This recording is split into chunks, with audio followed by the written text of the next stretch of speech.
저희 이번 여름 장마 폭우 때 그 다산동 초대형 쇼핑몰이랑 인근 아파트 그리고 주차장에 그 배관 파열 그리고 우수관, 오수관 역류하는 문제가 발생했어요. 정말 상황은 되게 심각했었거든요. 그 재난에 가까울 정도로 많은 비가 내린 게 원인이라고 또 볼 수가 있는데 그 외에 다른 원인으로 의심되는 사례들은 또 좀 있어요. 사업 시행자와의 문제들도 있고. 지금 현재 원인 파악이 어디까지 진행되는지 설명 좀 부탁드릴게요. 지난 8월 초에 그 560mm라고 하는 기록적인 폭우가 왔습니다. 30년 빈도에 올까 말까한 비가 왔는데 그날 우리 다산동뿐만이 아니라 모든 지역에서 일시적으로 이 집중호우가 폭발적으로 내리다 보니 왕수천 수위가 상승했습니다. 그러다 보니까 전체적으로 백오터가 걸린 거죠. 빙그레가 가장 저지되다 보니까 그때부터 백오터가 걸렸고 그달 새벽 2시에 제가 현장에 있었는데 블루힐 바로 앞하고 그 현대 아울렛 사이에 사거리에 맨홀이 하나가 망가졌습니다. 역류했고 그 원인으로는 가장 큰 거는 집중호우로 인해서 백오터가 걸려서 빗물이든 하수든 모든 게 다 정체가 됐고, 두 번째 원인으로 제가 분석해 본 게는 무엇이냐면은 보통 예를 들어서 블루웨이를 본다 그러면 지하 1층은 주차장입니다. 지하 2층은 저수조하고 옆에 오수 탱크가 있겠죠. 그다고 아니면 그 건물 청소 배관 비용. 요거를 빗물이 들어오다 보니까 아파트도 그렇고 상가도 그렇고 모든 건물들이 일시에 다 펌프를 가동하다 보니까 빗물 쪽으로 퍼내야 되는데 빗물 쪽으로 퍼낼 수 없으니 저희 하수도 쪽에도 이렇게 유입이 된 걸로 제가 예측되고 있습니다. 이게 가장 큰 원인으로 저희가 분석하고 있고요. 또 그렇다 하더라도 저희가 GH에게 원인 분석을 해라. 그래서 현재 GH가 원인 분석을 다시 한번 하고 있고 관로에 대한 정밀 조사를 한번 또 다시 한번 했습니다. 그 이후에 150mm 이상 비가 6번이 더 왔는데 그리고 그 맨홀은 그날 다음날 아침에 시민들 불편하게 없게끔 새벽 6시에 복구는 다 완료했습니다. 그래서 차량 통행이나 시민들은 모르시겠죠. 근데 새벽 시간에 다니셨던 분들은 아실 거예요. 그리고 그 이후에 150mm가 6번이 더 왔는데 그런 현상은 발생하지 않았습니다. 그 사업 시행자인 GH도 자기들 이게 지대 그쪽이 좀 저지대거든요. 네, 가장 구형 쪽은 저지대입니다. 좀 고지대고 그래서 그 부분에서의 문제는 없고 자기들도 관로상의 문제는 없다라고 했는데 혹시 내년 여름에도 또 이런 문제가 좀 발생할 수 있어요. 그래서 좀 대비를 철저히 해주시기를 좀 당부드리겠습니다. GH하고 협의를 해서 분석을 꼭 하고 상시 대비를 하도록 하겠습니다. 네, 그리고 하나 더 질의드리겠습니다. 제가 지난번 추경 때도 언급해드렸는데 진건하수처리시설 악취기술 진단 그리고 가축 분뇨 공공처리시설 악취기술 진단 결과 보고서 나왔죠. 예. 그때 예전에 과장님께서 얘기하신 게 그 결과 보고서가 나오면 우리 시민단체 있죠, 다산신도시 총연합회 간담회를 진행해서 설명드리고 향후 이제 개선 방안을 설명드리겠다고 했는데 아직까지 주민들과 소통이 없는 걸로 알고 있습니다. 왜 진행 안 하신 거죠? 예. 주민들 만나도록 하겠습니다. 꼭 다산동 주민들이 그 악취 때문에 많이 피해를 보고 있으니까 거기 대표님들과 꼭 만나서 그 원인에 대해서 그리고 앞으로 개선 방안에 대해서 꼭 소통해 주시길 부탁드리겠습니다. 네, 알겠습니다. 그리고 행감자료 833쪽입니다. 2022년 용역 발주한 진건 공공하수처리시설 지하화 타당성 검토 용역 관련입니다. 현재 진건 푸르물센터는 총 12만 5천 톤 그리고 지상 구간 8만 톤으로 주민들이 좀 전에 얘기한 대로 많은 고통을 겪고 있어요. 민원도 정말 많았고 그리고 자리에 앉아 계신 우리 주용환 소장님도 이 문제로 몇 년 동안 주민들과 꾸준히 소통해 오셨습니다. 그런데 이 문제를 원초적으로 해결을 하려면 현대와 지하화밖에 없거든요. 근데 내구현황 문제로 재건축 노후 공공하수처리시설 개선 타당성 평가서 용역을 작성하더라도 내구현황 문제로 2029년에나 현대화가 가능합니다. 그렇다면 우리 하수처리과에서 할 수 있는 거는 행정적으로 2, 3년 전부터 준비해야 되는데 맞나요? 네, 그렇습니다. 이 용역을 수행한 이유는 올해 5월 달에 환경정책과에서 하수정비 기본계 본안 심사를 환경부에 올렸습니다. 현재 그 경기도 협의나 환경관리공단 협의가 끝났고 최종 승인 단계 일부 전인데 그 진건 지하화 8만 톤에 대해서 시민들도 원하지만 저희 공무원들도 집행부에서도 당연히 해야 된다 생각하고 이거에 대한 타당성을 확보하기 위해서 용역을 수행했던 사항이 되겠습니다. 환경정책과에서도 저희한테 부탁이 들어왔던 건이고요.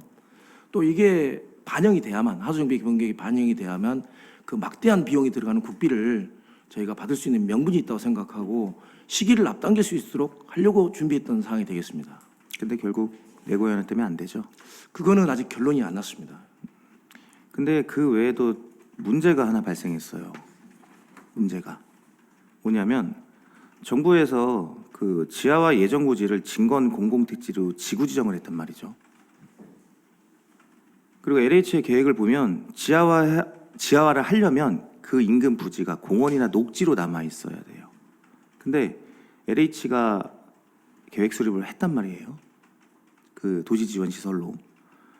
아직 지구 지정이 안 되고 토지 이용 계획도도 안 나왔지만 지금 LH는 광역교통개선대책 용역 발주하는 것처럼 사업의 속도를 내고 있습니다.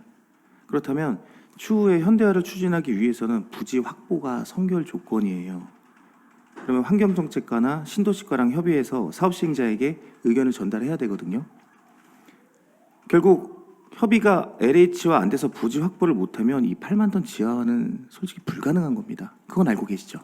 그 저희 하수과 그 하수처리장 운영 부서에서는 이 지하화를 해야 된다. 특히 방금 의원님께서 말씀하신 부지 확보를 필요해서 저희가 신도시과로 이걸 반드시 반영해 달라라고 요청을 했던 사항이 되겠습니다. 그럼 신도시과에서는 어떻게 진행하고 있죠? 그 이유는 체크해 보지 못했습니다. 답변이 없는 거죠.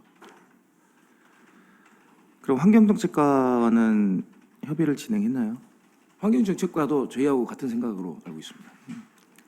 왜냐하면은 부지 확보하는 것 외에 환경정책과랑 2040 하수도 정비 계획에 지하화를 하겠다는 향후 계획이 잡혀 있다는 그 문건 한 줄이라도 넣어야 되거든요. 그 근거가 있어야 LH도 토지 이용 계획을 잡을 때 그 부지를 공원이나 녹지로 만들어줘요. 그래서 신도시과만 협의할 게 아니라 환경정책과 신도시과 그리고 하수처리과가 향후에 우리 2029년에 현대화를 할 수 있게 부지 확보할 수 있도록 미리 협의를 해주시고 LH가 그렇게 쉽게 이거를 양보할 것 같지는 않아요. 분위기를 보면 전적으로. 그래서 저는 이 문제가 우리 하수처리과와 우리 남양주시 공직자분들의 역량이 달려 있다라고 생각을 합니다. 그리고 또 하나 더 풀어야 될 숙제가 한강유역환경청이에요. 그렇죠? 우리 2040 하수정비계획 승인 아직 못 받으셨죠? 네, 문제가 있나요? 그거는 환경정책과가 답변하는 게 좋겠습니다. 그 협의 진행으로 공개하기 어려운 부분이 있으면 그 부분은 이제 제가 따로 관련 부서에 보고를 받도록 하겠습니다. 다만 2029년 현대화를 하기 위해서 꾸준히 준비를 해주시기 부탁드리겠습니다. 네, 알겠습니다. 네, 그리고 하나 더 질의드리겠습니다. 그 우리 푸른물센터 그 가온 푸른물센터죠? 네, 그 안에 그 불법 가설물이 있어요. 알고 계시죠? 네, 이미 기사화되고 민원도 수차례 들어간 것으로 알고 있는데 그 제가 받은 문서에 보면은 그 2019년 11월 안전기획관 19845 민원 답변입니다. 철거 통보 조치를 하겠다고 답변을 했어요. 우리 시에서. 그리고 제가 알기에 하수처리과에서도 수차례 철거 조치를 요청을 했고요. 그런데 그동안 몇 년 동안 아무런 조치도 취해지지가 않았습니다. 맞죠? 네. 그리고 올해 6월에 기사가 떴어요. 그 혹시 자료 준비됐나요?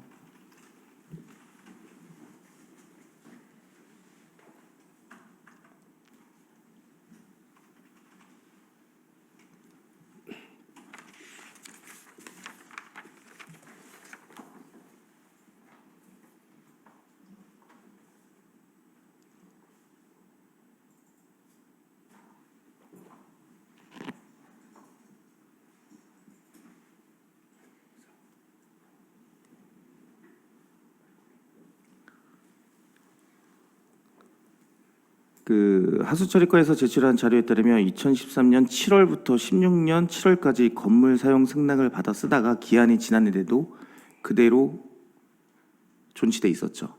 그리고 민원 제기에 저렇게 고발 기사까지 나오게 됩니다. 그 사진 좀 한번 띄워주세요.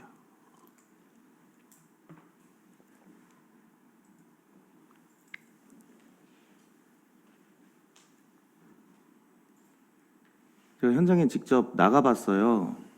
근데 나가보니까 기사 내용대로 그 불법 가설물 외에 저 문제가 보이더라고요. 도전.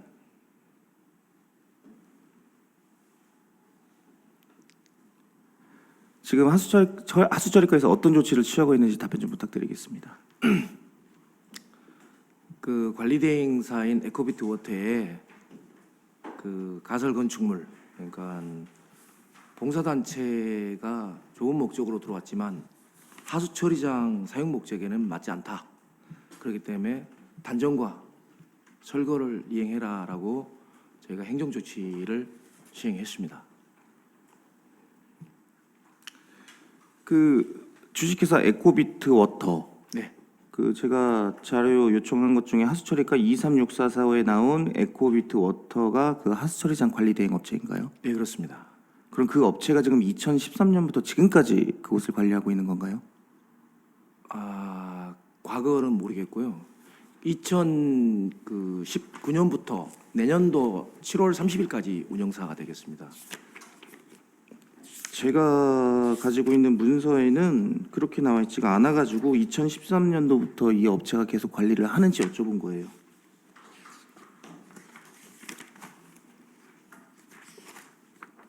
팀장님 혹시 알고 계신 거 있으면 자료 우리 과장에게 전달해 주시겠어요?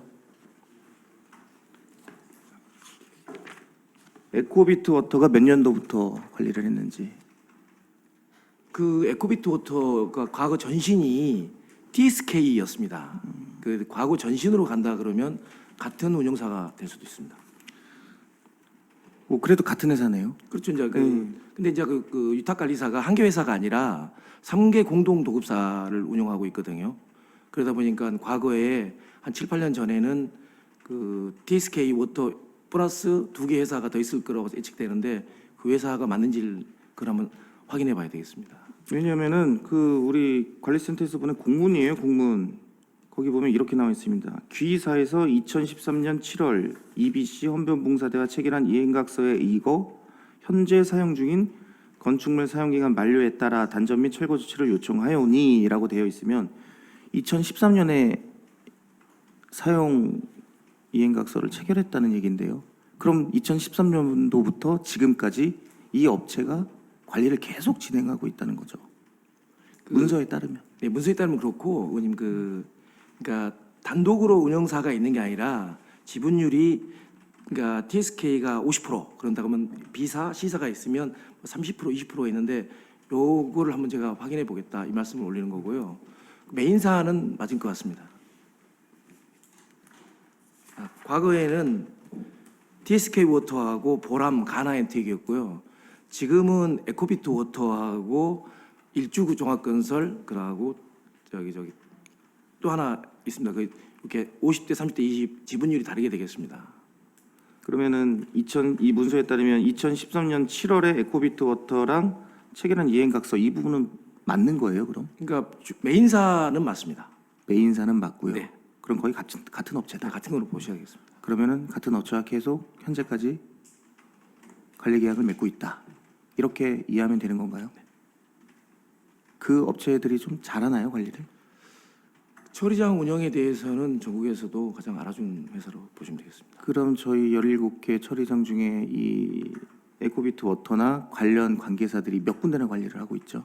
지금 저희가 관리하고 있는 그는 지금 처리장, 지금 그 다산 리동을 책임지고 있는 지금 처리장, GS에서 넘어갔죠. 예, 그리고 벨레 처리장, 그 다음에 지금 보시면 가운 처리장, 그 다음에 진접 처리장, 그 다음에 파렌 처리장 이렇게 5군데 관리하고 있습니다. 거의 5분의 1이네요. 3분의 1이라고 보셔야 됩니다. 3분의 1인가요? 예. 사실 봉사단체이기에 그 그 지역을 위해 정말 좋은 일을 많이 하시거든요. 근데 저도 안타까운 마음은 들어요. 하지만 이 법은 좀 다른 영역이거든요, 과장님. 이걸 눈 감아주거나 특혜를 주다가 우리 공직자분들이 다치실 수도 있어요. 그 정말 어려운 여건 속에서 우리 고군분투하시는 공직자들, 특히 우리 관리부서에 계시는 분들을 보면 저는 진짜 가족 같은 마음이 듭니다. 그리고 여기 계신 분들의 업무 추진 능력도 잘 알고 있고요. 그래서 제가 당선 후에 처음 방문한 곳도, 제일 많이 방문한 곳도, 이번 폭우 때 비상근무하실 때 방문한 곳도 상하수도 관리센터예요. 근데 행정적으로 이렇게 미진한 부분들이 나오게 되면 정말 일을 열심히 하고 잘하시고도 비판을 받으실 수가 있어요. 그리고 아까 답변을 안 하셨는데 그 철거 문제랑 그 도전 문제는 어떻게 진행하실 건지 다시 한번 답변해 네. 주시겠습니까? 그 관리 대행사한테 이행해라라고 지시했고요. 지속 진행하겠습니다. 관리대행사가 강제이행할 권한이 있나요? 그 당연히 위임을 받았으니까 있다고 보고 있습니다.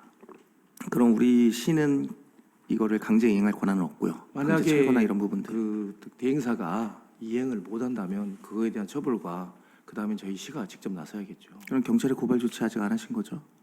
일단 관리 대행사가 그 이전해라, 철거해라라고 지시한 걸로 알고 있습니다. 그럼 2019년에는 관련 민원이 계속 들어왔을 때도 이 절차를 안 하셨던 거고요. 2019년은 한번 과거 자료를 다시 한번 찾아보겠습니다. 그러면 도전 문제는 어떻게 하실 건가요? 이 부분도 같이 이제 철거가 되면 당연히 해결될 문제라고 생각합니다. 법률 자문 받으셨나요? 과거에 받은 걸로 알고 있습니다. 과거에. 예. 그럼 이번엔 다시 안 받으셨고요. 이번에는 법률보다는 강행하는 게 낫지 않느냐라는 판단이 서고 있습니다.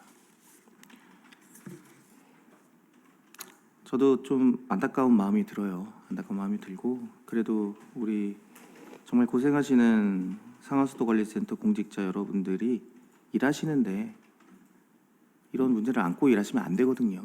이 부분 잘 슬기롭게 잘 해결되길 부탁드리겠습니다. 네, 알겠습니다. 이상입니다.